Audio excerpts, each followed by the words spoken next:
ಕವಾಲಿ ಕೇಳೋ ಮೂಡಲ್ಲಿ ಇದೀರಿ, ಶಾಸನ ಕೇಳೋ ಮೂಡಲ್ಲಿ ಇಲ್ಲ. ನಮಗೂ ಅರ್ಥ ಆಗ್ತದೆ, ಚಳಿ ಜಾಸ್ತಿ ಆಗಿದೆ, ನನಗೂ ಗೊತ್ತಿದೆ ಚಳಿ ಹಾಕೋ ಕದ.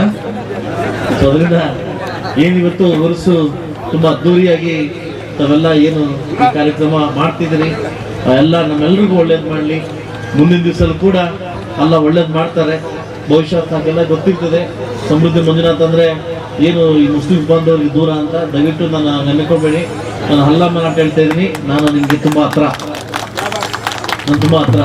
ನನಗೆ ಹೋಟ್ ಮಾಡಲಿ, ಹೋಟ್ ಮಾಡದೇ ಇರಲಿ, ನೀವು ಪ್ರೀತಿ ಮಾಡಲಿ, ಪ್ರೀತಿ ಮಾಡದೇ ಇರಲಿ, ನಿಮ್ಮೆಲ್ರಿಗೂ ಶಾಸಕ. ನಾನು ಬರೀ ಒಬ್ಬರಿಗೆ ಶಾಸಕರಲ್ಲ, ನಿಮ್ಮೆಲ್ರಿಗೂ ಶಾಸಕ. ಏನ್ ನೀವೆಲ್ಲ ನನಗೆ ಈ ಎಲ್ಲ ನನಗೆ ಅವಕಾಶ ಕೊಟ್ಟಿದ್ದಾರೆ. ಈ ಎಲ್ಲ ಅವಕಾಶವನ್ನ ತುಂಬಾ ಸದುಪಯೋಗವಾಗಿ ನಾನು ನೆರವೇರಿಸ್ಕೊಡ್ತಿದ್ದೀನಿ. ನಮ್ಮ ಎಲ್ಲ ಬಂದು ಕೇಳಿದ್ರು, ಅಣ್ಣ ನನ್ನ ಕವಾಲಿ ಮಾಡಬೇಕು ಅಂತ, ಧೈರ್ಯ ಕವಾಲಿ ಮಾಡಿ ಅಮೌಂಟ್ ಕೊಡ್ತೀನಿ ಅಂತಂದೆ. ಇವತ್ತು ನಾನು ಓಟ್ಗೋಸ್ಕರ ಇನ್ನೊಂದುಗೋಸ್ಕರ ಕವಾಲಿ ಮಾಡಿಸ್ತಾ ಇಲ್ಲ, ಇವತ್ತು ನಿಮಗೋಸ್ಕರ ಇವತ್ತು ಕವಾಲಿ ಮಾಡಿಸ್ತಾ ಇದ್ದೀನಿ. ನಿಮ್ಮೆಲ್ಲರೂ ಉದ್ದೇಶ, ನಿಮ್ಮೆಲ್ಲರೂ ಒಂದು ಆಶೀರ್ವಾದ ಮುಂದಿನ ದಿವಸ ಖಂಡಿತವಾಗ್ಲೂ ಇರುತ್ತೆ ಅಂತ ಹೇಳ್ತಾ, ಎಲೆಕ್ಷನ್ ಬಂದಾಗ ಮಾತ್ರ ಎಲೆಕ್ಷನ್ ಮಾಡ್ಕೊಳ್ಳೋಣ, ಎಲೆಕ್ಷನ್ ಇಲ್ಲದೆ ಇದ್ದಾಗ ನಾವು ಪ್ರೀತಿ ವಾತ್ಸಲ್ಯ ತೋರಿಸ್ಕೊಳ್ಳೋಣ. ಹೌದಲ್ಲ? ಇದೊಂದು ನಾವು ದೇವರ ಕಾರ್ಯದಲ್ಲಿ ಭಾಗಿಯಾದ್ರಿ.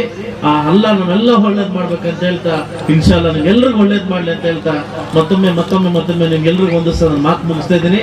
ಮುಂದಿನ ದಿವಸ ಬರೋ ಒಳಗಡೆ ಏನು ನೀವೇನು ಆ ದರ್ಗಾ ಸ್ವಲ್ಪ ಕೆಲಸ ಇದೆ, ಕೆಲಸ ಮುಗಿಸಿ ಮತ್ತೆ ಉರ್ಸಿ ನಾನು ಬರ್ತೀನಿ. ಇದೇ ಕವಾಲಿ ನೆಕ್ಸ್ಟ್ ವರ್ಷ ಬರ್ತೀನಿ. ಹೇಳಿದ ಮಾತನ್ನ ತಪ್ಪೋ ಮಗ ನಾನಲ್ಲ, ನಿಮ್ಗೆಲ್ಲ ಗೊತ್ತಿದೆ ಈ ಸಮೃದ್ಧಿ ಅದಲ್ವಾ? ಸೊ ಅದರಿಂದ ನೀವೆಲ್ಲರೂ ಪ್ರೀತಿ ವಾತ್ಸಲ್ಯ ಜೊತೆಲಿ ಕವಾಲಿ ಮುಂದೆ ಬರ್ಲಿ. ನಾನು 2 ಸಾಂಗ್ ನೋಡ್ಕೊಂಡು ಮುಂದೆ ಹೋಗ್ತೀನಿ. Thank you.